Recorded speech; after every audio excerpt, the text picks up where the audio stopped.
Comunicación entre el núcleo geniculado lateral y la B1. Consiste en dos subvías, la vía magnocelular y la vía parvocelular. En la vía magnocelular se presentan las siguientes características. Es más primitiva en términos evolutivos. Es ciega al color, sensible al movimiento, sensible a la profundidad y sensible a la luminancia en cuanto a brillo y luminosidad de una imagen. La vía parvocelular presenta las siguientes características. Es más reciente, es sensible al color, discrimina detalles con precisión y es alta y tiene alta resolución espacial, que es la capacidad de distinguir fuentes de luz, distancia, tamaños y composición de una imagen.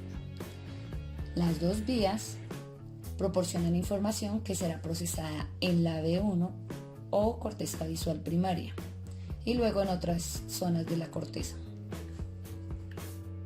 Corteza visual primaria. Podemos observar diferentes imágenes de la corteza visual primaria.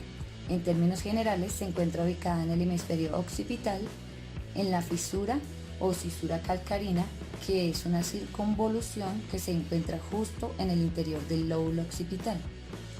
Además, es denominada corteza estriada o área B1, por ser la primera de las jerarquías de las áreas visuales corticales y el área 17 de Brodmann.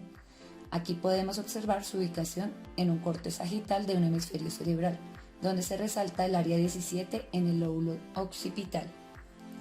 La importancia de la corteza visual primaria reside en que esta estructura es el principal receptor de entrada directa de información del tálamo, que se encarga de controlar el movimiento y el tono. La corteza contiene gran cantidad de neuronas que se activan y se mueven a través del campo visual, determinando características como el color, el movimiento y la forma. Corteza visual primaria o B1. Dentro de la corteza visual primaria ocurre un proceso de intercambio continuo de información visual, en el cual la información de las células G sinapta en las capas magnocelulares. Recordemos que son 6 capas enumeradas en romano. Y en la corteza visual sinapta con las neuronas de la capa 4C alfa. La información continúa desde aquí hacia las capas 3, 2 y 1, es decir, en sentido ascendente, y hacia las capas 4 y 5 en sentido descendente de la corteza visual. Recordemos que estas células transmiten la información visual rápida y en blanco y negro. La información de las células X hace sinapsis en las capas parvocelulares y en la corteza visual sinaptan con la capa 4 y desde allí al resto de las capas. Estas células son muy importantes porque llevan la información visual de forma más precisa y en color. Este conjunto de células que procesa la información visual en color se denominan clavijas o manchas de color, aunque alrededor de estas haya un conjunto de células que analizan también la información, pero en blanco y negro, procesando la información visual de manera continua. En esta diapositiva podemos observar algunas neuronas, las cuales están formadas por estructuras llamadas dendritas, encargadas de recibir la información de otras neuronas. Un cuerpo celular o soma encargado de realizar y procesar la información, y un axón ramificado encargado de enviar la información de los estímulos a otras neuronas.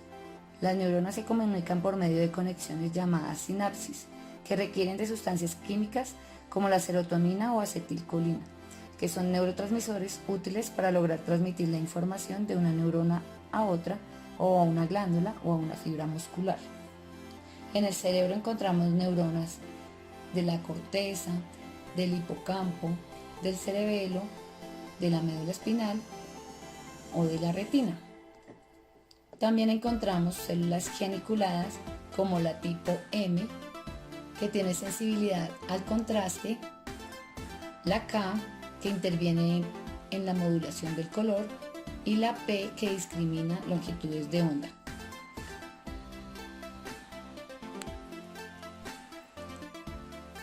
La vía dorsal en la corteza parietal posterior y la vía ventral en la región temporal inferior se encuentran interconectadas por el surco temporal superior, resaltado aquí en verde.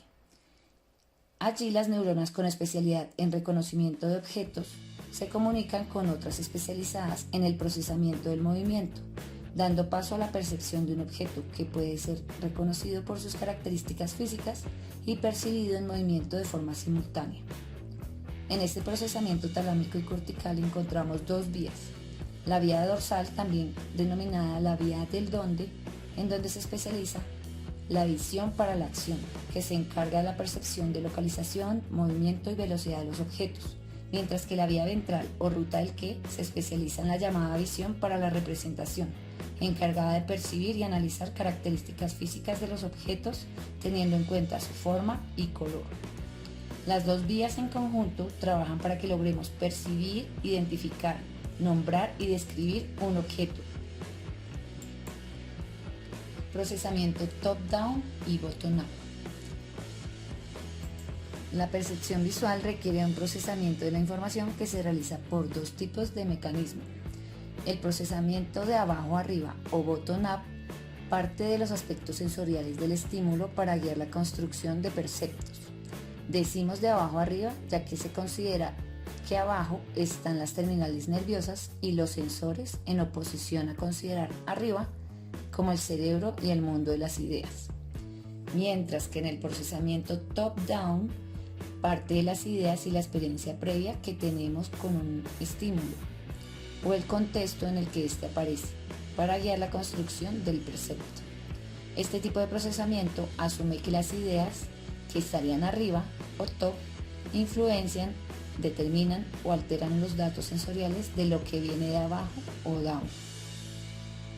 Para Gibson, la percepción es un proceso fundamentalmente de tipo bottom-up, en el cual la información sensorial se analiza desde los datos sensoriales para luego pasar a un análisis más complejo.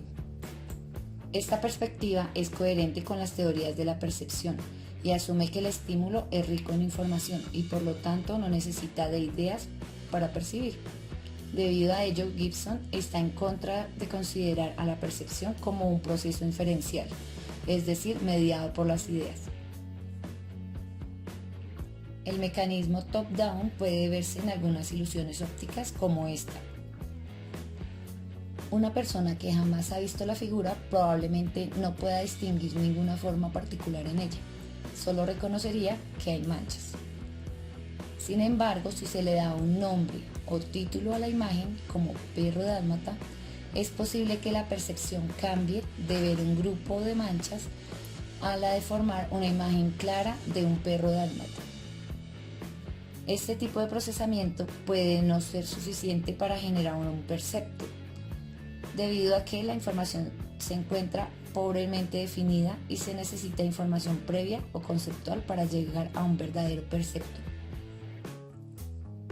Podemos concluir que la construcción y la percepción de la información visual requiere de ambos tipos de procesamiento, tanto de abajo arriba como de arriba abajo, así como de un constante intercambio dinámico con el ambiente.